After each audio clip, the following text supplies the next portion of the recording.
Hey guys, how you doing? Sifu Ed here. This is the next installment of my video series on guys being fit after 40.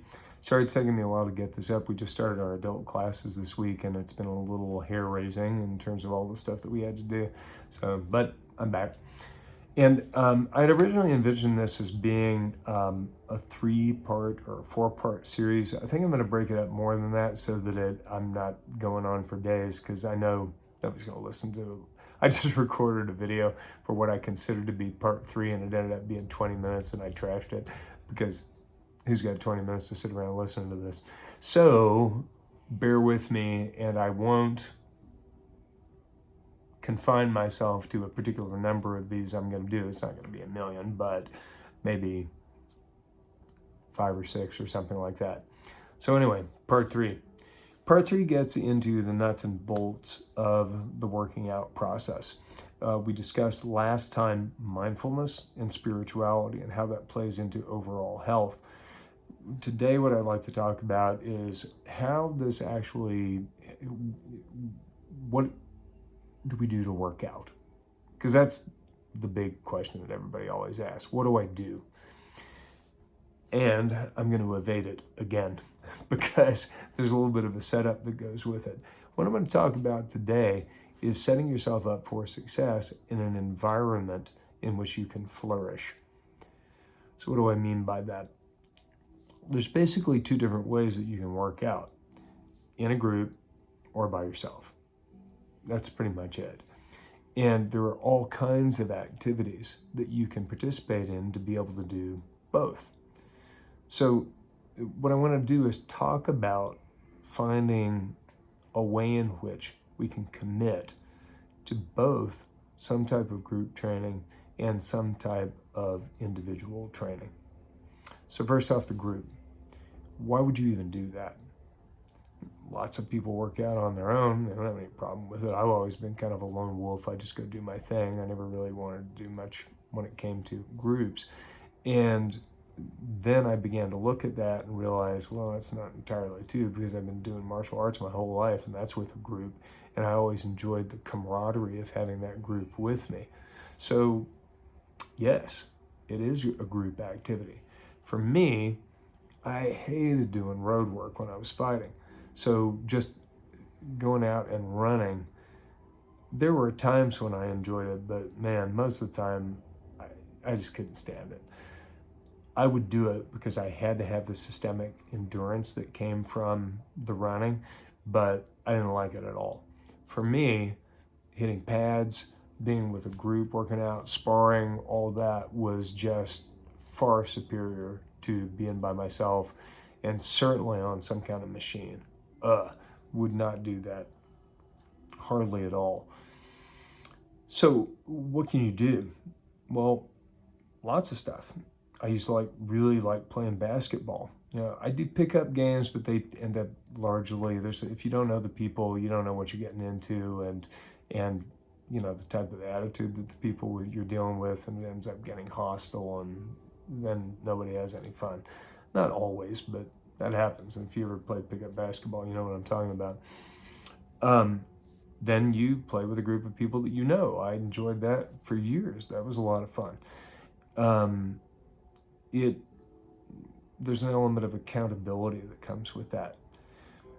But what I found to be most beneficial is the martial arts practice, because you're with a group of like-minded individuals. The purpose of it is based in mindfulness, mindfully being aware of the body and making adjustments and expressing with the body. That was very appealing to me. And the mind state of being with others who are supportive through that process, and that's purposeful, that's very relevant. It's the same principle as why we would join a congregation in church, or why we would join a sangha, is to have that group of like-minded individuals supporting us when we're not able to support ourselves. So think of it, there are times when you may have the best routine in the world, but you're just going to bail. And when you bail once, how many times have you had that happen to where it turns into 2 times, and then 6 times, and then 12 times. The next thing you know, you stop working out for 3 months. So that element of accountability is very important, and that sense of camaraderie. So that's my first recommendation, is to make sure that you're in a group and connected with a healthy mind state in that group. Second is what you do as an individual. So as an individual, and I'm going to talk about this in the next video, you're basically looking after 2 energetic systems in the body. Okay, first is the systemic endurance, which is cardiovascular training, strengthening the heart and lungs and the body systemically, and strengthening the musculature and the skeletal system, resistance training.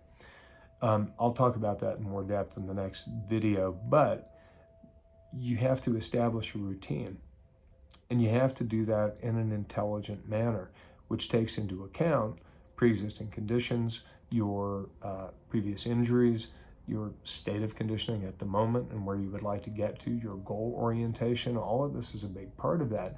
But peeling out the time to actually do it, and then showing up to do it, despite probably not wanting to do it, and making that just a natural part of your experience, is a huge hurdle to get over with this. So making the decision as an individual to take on the responsibility of looking after oneself and developing something that you can sustain permanently, that's a big part of this process, not just the stop, start, stop, start, stop, start. There's a friend of mine named Master Dave Kovar, who is up in Sacramento. He's a great example. He just posted a video this morning, 61, great shape, martial artist for his whole life. But and he works on a whole variety of mobility exercises, med balls, agility, inside, outside. But the point being, he just shows up and does it. And he's great inspiration to a lot of us. So that's what I'm suggesting, is you have to build self-discipline as a lifestyle. And that comes from training this thing right here. So for today, group, individual, and make the decision to do it. Okay, I'll be back next time, and we'll talk about the logistics of being able to work through the group experience. And we'll talk more, though, about what we're going to actually do when it comes to our individual training and how to determine what is the best training for you as an individual. Okay, so I hope you guys have a great day. Take care.